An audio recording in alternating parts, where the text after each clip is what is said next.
দুর্নীতি দমন কমিশনকে আহ্বান জানাতে চাই, আপনারা এখানে আসুন।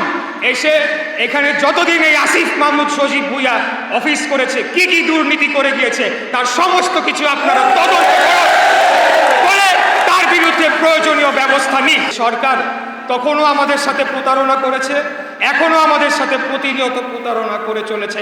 আমি বুঝি না যে তাদের উদ্দেশ্যটা কি। এতদিন হয়ে গেল, তারা কোন উদ্দেশ্যে এবং কিসের জন্য, এখানে কি এমন রয়েছে যেটির কারণে তারা আসলে দক্ষিণ সিটি কর্পোরেশনে তারা এই ধরনের একটি অচল অবস্থা করে রেখেছে, সেটা জনগণ জানতে চায়।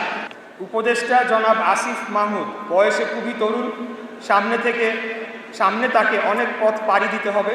কাজে জনগণের প্রতি শ্রদ্ধাশীল আচরণ, আদালতের রায়ের প্রতি সম্মান প্রদর্শন তার নিকট হতে কাম্য। অসত্য তথ্য দিয়ে জনগণকে বিভ্রান্ত করা তার কাজ নয়।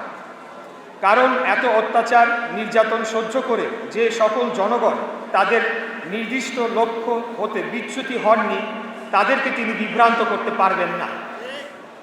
অসত্য এবং বিভ্রান্তিমূলক তথ্য গণমাধ্যমে উপস্থাপনের জন্য স্থানীয় সরকার উপদেষ্টা পদে জনাব সজীব ভুইয়ার বহাল থাকার নৈতিক অধিকার হারিয়েছেন।